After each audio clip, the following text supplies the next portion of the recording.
Henderson ele erra e Scoot Henderson eles vão tentar passar por cima de Sengun e ele erra.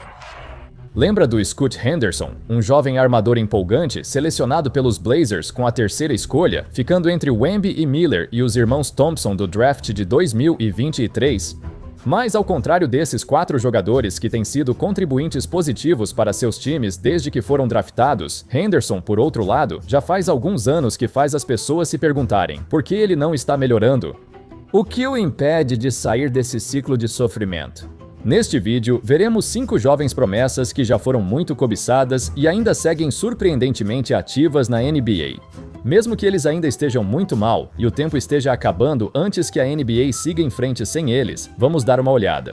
Como disse, espero jogar sempre, mas deixo isso para as estatísticas e comissão técnica.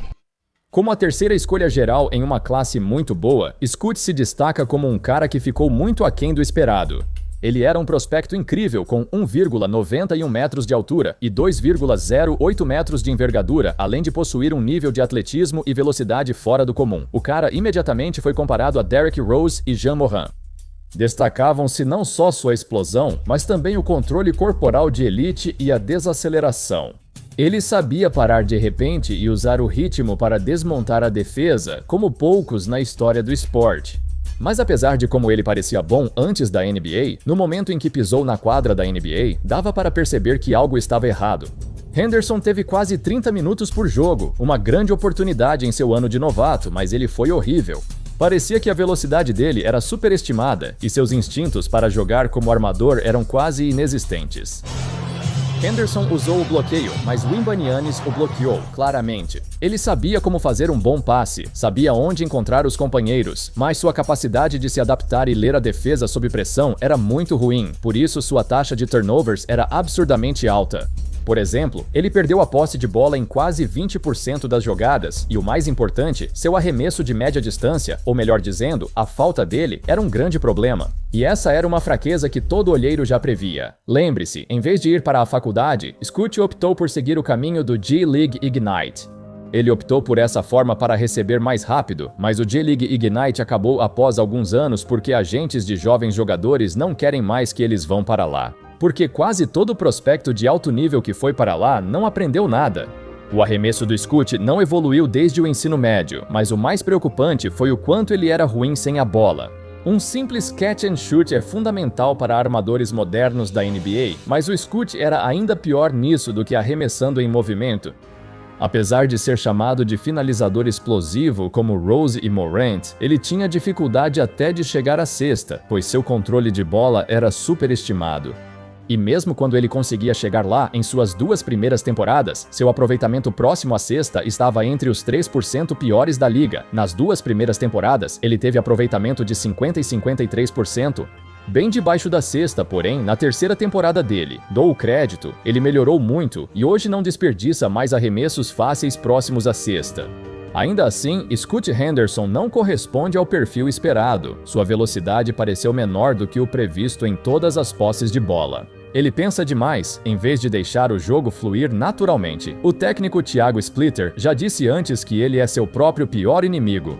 A hesitação dele causa falta de fluidez. Tudo o que faz é afetado pelo excesso de pensamentos, e os erros do passado ainda o marcam. Porém, após retornar de uma ausência de 50 jogos por lesão na coxa, muitos achavam que seu tempo na NBA estava acabando. Ele foi tão mal nos 2 primeiros anos que não imaginei ele voltando de uma lesão séria que tirou suas últimas ferramentas físicas. Ainda assim, a terceira temporada dele é de longe a mais otimista. Ele ainda não é ótimo e os Blazers ainda têm um saldo negativo. Quando está em quadra, ele mostra cada vez mais sinais do jogador que pode ser. Talvez um dia alcance esse objetivo. Killian Hayes. Quantos de vocês achavam que Killian Hayes voltaria para a NBA depois de um período tão desastroso em Detroit? Como ex-escolha número 7 do draft, supostamente o segundo melhor armador da sua classe, como ele conseguiu voltar para um elenco da NBA depois do que vimos dele? Bem, digamos que há um motivo para isso. Killian Hayes já foi o francês mais bem escolhido na história do draft. Antes do Wemby surgir, havia várias razões para gostar dele. Ele era um armador inteligente, com alto QI de basquete e bom físico. Ele não era o cara mais atlético ou mais rápido em quadra, mas sempre jogava com controle e lembrava alguém como Mike Conley. Apesar do tempo dele em Detroit, outros times o procuraram para dar outra chance, pois acham que ele foi vítima da situação. Não estou dizendo que ele seja. Mas se você coloca um armador jovem em um time sem espaçamento e com vários jogadores da G-League, é muito difícil ter sucesso. Hayes também teve culpa pelo desempenho ruim, mas os times viram qualidades redentoras que acharam valiosas. Por exemplo, ele era muito bom em cuidar da bola mesmo sendo muito jovem. No Pistons, que teve a segunda maior média de turnovers por jogo, Hayes teve apenas um por partida. Com 5 assistências, ele foi um dos melhores em assistência turnover. Por isso, outros times ainda o queriam, pois, apesar dos problemas em pontuar, ele não é um armador ruim.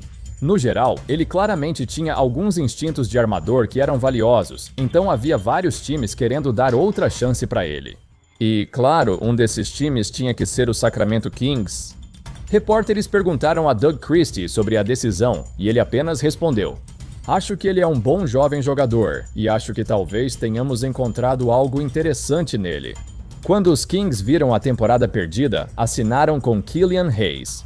Parece que eles queriam continuar perdendo e cair na classificação, então contratar Killian Hayes deu outro comandante de tanque para a campanha. Há uma evidência ainda mais clara aqui. Veja, eles fizeram vários contratos de 7 e 10 dias com ele para testar seu desempenho. Durante esses contratos curtos, Hayes teve média de 3,8 pontos por jogo. Ele teve 27% de aproveitamento nos arremessos e 21% nas bolas de 3, atuando 15 minutos por jogo. Você pensaria que, com essas atuações em um contrato curto, os Kings o dispensariam, mas não fizeram. Na verdade, eles assinaram com ele um contrato ainda maior e mais longo de 2 anos logo depois disso, em 15 de março. Simplesmente não tem como, nenhuma chance, nem em sonho. Os Kings o viram jogar assim e decidiram, ele é até que bom. Eles pretendem entregar a temporada por alguns anos, e ninguém ajuda mais a perder do que Killian Hayes. Então, o jogo dele de alguma forma piorou desde Detroit? Sim, piorou. O cara não consegue pontuar de jeito nenhum, arremessa muito mal e nunca melhorou. Se busca um armador para pressionar a defesa, procure outro, pois Killian Hayes não oferece isso. Além disso, ele nunca foi tão atlético para começo de conversa, e isso já era uma preocupação quando chegou, mas agora ele é incapaz de fazer qualquer coisa. Quando os Kings anunciaram o contrato de 2 anos para ele, foi estranho, mas agora faz sentido pela direção do time. Grady Dick. Dick não é um prospecto comum. Ele era visto como escolha de fim de primeira rodada até seu excelente ano em Kansas, onde quebrou o recorde de cestas de 3 por um calouro. Ele viu seu valor no draft subir tanto que os Raptors ficaram confiantes para escolhê-lo na loteria com a 13ª escolha geral. Dick entrou para o time titular no segundo ano porque os Raptors tiveram muitas lesões e precisaram dele. Ele aproveitou ao máximo a oportunidade. Fique atento ao Tyler Harrell, está jogando em nível All-Star. Viu o Grady Dick? Meu Deus, que bom. Nos primeiros 12 jogos do seu segundo ano, ele teve 3 jogos de 30 pontos, e com o maior papel que já teve, Dick parecia incrível. As 2 primeiras semanas dele pareciam ali insanidade. Gira o cotovelo, o arremesso não cai, Brady. Ele infiltrava e finalizava com facilidade, acertando arremessos de longa distância com regularidade. Nas 2 primeiras semanas da temporada, tudo que elogiaram na faculdade se confirmou na NBA. Ele foi titular em todos os jogos no segundo ano. Em um time em reconstrução como o Raptors, parecia que ele poderia manter a vaga de titular por muitos anos. Será que ele realmente poderia ser uma peça central dessa franquia? Seguindo em frente, a resposta é não. Dick era simplesmente um tampão enquanto eles conseguiam alguém maior e melhor. O prazo de trocas de 2025 trouxe Brandon Ingram, e embora ele não jogue na mesma posição que Dick, ele diminuiu a taxa de uso do Dick. E em 2026, seu tempo de jogo foi reduzido pela metade quando o Toronto Raptors se tornou um time vencedor. Mais uma vez, Dick está observando do banco, e seu papel neste time está cada vez mais irrelevante a cada dia. Um dos motivos é seu arremesso de 3 pontos inconsistente, que deveria ser seu ponto forte, mas ele tem tido dificuldades mesmo em poucas tentativas.